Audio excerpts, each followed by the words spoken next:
그럼 홍준표 국민의힘 대선 경선 후보와 얘기 나눠보겠습니다. 어서 오시죠. 네. 지난 19대 대선에 이어 다시 출마하셨습니다. 네. 먼저 대통령 왜 홍준표야 하는지 한번 말씀해 주시죠. 금년부터 우리가 국제적으로 선진국 시대를 공인을 받았습니다.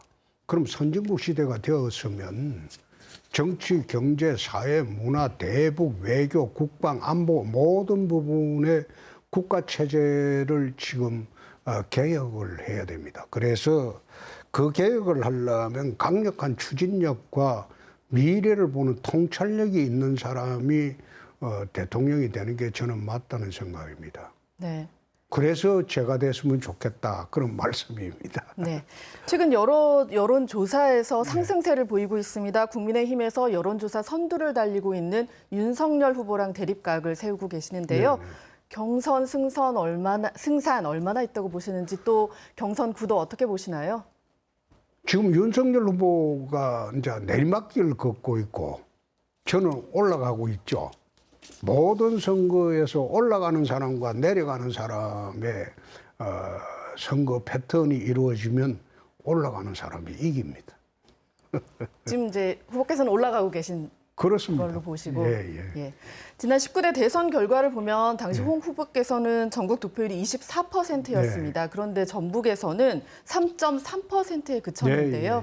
최근에 이준석 대표 선출을 이유로 전북에서도 국민의힘 입당이 좀 이어지고 있는데 여전히 지지세는 좀 미흡합니다. 전북 도민들의 지지를 이끌어낼 방안 어떤 게 있으신가요? 전북 도민들에 대한 지지는 우리 당에 대한 지지는 내년 대선 때도 크게 달라지지 않으리라고 봅니다. 그러나 홍준표 같은 경우에는 군복무를 여기서 하면서 전북 도민을 1년 6개월 한 일도 있고 또 제 처가가 전라북도 부안입니다. 그게 전북 사이죠. 그러면 홍준표는 미워할 이유가 없지 않느냐. 당은 밉더라도 홍준표는 미워할 이유가 없지 않느냐. 지난 그 대선 때는 우리 당 지지율이 4%도 안 될 때입니다. 예. 당이 망했을 때고 탄핵으로. 그리고 대통령도 구속이 됐고. 그때하고는 다르죠. 그리고 제가 그 우리 당 후보가 되면 전북 도민들이 사회는 백년지객이라고 하지 않습니까? 사람 보고 뽑아줘야죠. 지난번하고는 다르죠. 전북 현안 가운데 공공의대 설립, 제3금융중심지 지정 이런 현안들이 있는데 이와 관련해서는 야당이 좀 소극적이라는 목소리가 있습니다. 어떻게 생각하시나요? 공공의대 같은 경우에는 이제 의사가 되기가 변칙적으로 쉽게 한다. 그것 때문에 아마 반대를 할 겁니다. 공공의대 문제는. 그리고 이쪽에 제3금융중심지 지정에 야당이 소극적이다. 우리는 소극적인 일이 없고 이게 아마 문재인 대통령 공약일걸요? 예. 그 문 대통령한테 야단을 쳐야죠. 야당이 반대한다고 해서 이게 안 됩니까? 그건 아니죠. 문 대통령한테 야단을 쳐야죠. 근데 야당만의 또 뭐 대책도 세워주시면은 도민들이 더 관심을 가질 것 우리가 그 같은데. 당에서 다시 한번 대책을 세워보겠습니다. 문재인 대통령이 거짓말한 거니까 문재인 대통령한테 우선 항의를 해야죠. 대선 후보가 되신다면 이와 관련된 공약 같은 것도 좀. 한번 검토를 해보겠습니다. 예. 네. 수도권과 비수도권 격차가 커지면서 지역 균형 발전을 요구하는 목소리도 큽니다. 경남도지사도 지내셨는데 더 잘 아실 거라 보는데요. 지역 균형 발전에 대해 어떤 비전을 좀 갖고 계시나요? 이것은 좀 자세히 설명을 드리겠습니다. 지역 균형 발전을 외친 지가 30년이 넘었습니다. 노무현 대통령께서 들어오셔가지고 혁신도시하고 다 하고 공공기관을 지방이정을 다 해도 지역균형 발전이 되질 않아요. 그 왜 그런가? 60, 70년대의 경제발전 원동력은 고속도로였습니다. 그러나 21세기의 경제발전의 원동력은 하늘길입니다. 지역적으로 하늘길을 다 열어줘야 되는데 지금 그 인천공항의 여객 물류 집중률이 98.2%입니다. 모든 수출 화물에 항공 수출하는 첨단 제품은 인천공항으로 나갑니다. 그렇게 되다 보니까 첨단 기업들이 지방으로는 안 내려와요. 그래서 제가 이야기하는 거는 호남은 무안국제공항을 중심으로 이거는 관문공항으로 만들자.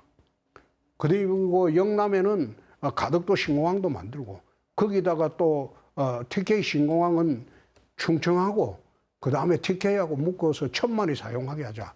이렇게 해서 항공화물하고 여객을 지역으로 분산시킬 때 지역 균형 발전의 토대가 생기는 겁니다. 무안국제공항에서 호남 사람들이 여기서 아마 1시간 반, 1시간 정도밖에 안 되는데 거기 내려가 가지고 유럽으로도 갈 수 있고 미주로도 갈 수 있게 관문공항으로 만들게 되면 뭐 하려고 인천으로 올라갑니까? 그래서 지역 균형 발전의 첫째 핵심은 하늘길을 열어주는 것이다. 지역별로. 그래서 저는 이번에 그 대선에 나가면서 4대 관문공항론을 이야기하면서 그것을 지역 균형 발전뿐만 아니라 지역 균형 발전의 토대를 마련해 주게 되면 첨단 기업들이 지역으로 내려옵니다. 지역으로 내려오게 되면 지역과 연계해서 지역 인재들이 서울 가지 않고도 지역에 얼마나 많은 일자리가 생기겠습니까? 특히 전북 같은 경우에는 새만금을 내 홍콩 특구로 개발하자고 오늘 설명을 하고 왔습니다. 예. 새만금을 홍콩 특구로 개발하자. 그렇습니다. 예, 좀 뭐 구체적으로 조금 더 말씀을 해주시면. 새만금은 지근식으로 개발해서는 안 돼요. 국가 주도로 하니까 30년이 됐는데도 지금 29%밖에 안 됐어요. 그것도 제대로 된 것도 아니에요. 저걸 민간 주도로 하자는 겁니다. 홍콩식으로. 홍콩 개발할 때 홍콩이 중국에 다시 이제 복귀하고 난 뒤에 1국이 체제식으로 개발을 했거든요. 그러니까 홍콩은 중국법이 적용이 되지 않아요. 그러니까 세계의 모든 자본들이 홍콩으로 다 모였어요. 새만금도 그런 식으로 하자는 겁니다. 홍콩식으로. 한국법의 적용을 받지 않은 것, 치안하고 국방은 다른 문제죠. 그러나 그 외에는 한국법의 적용을 받지 않는 예외적인 특구로 만들어서 거기에 투자 유치도 하고 또 지금 개발하는 방식이 아닌 민간 개발 방식으로 하게 되면 민간한테 부지 조성을 하게 하고 거기에 민간한테 최소한의 부기 조성을 한 최소한의 금액만 받고 민간한테 매각을 하는 겁니다. 그 민간이 개발을 하면 부지를 만들면 그게 자기 땅이 되는 거죠.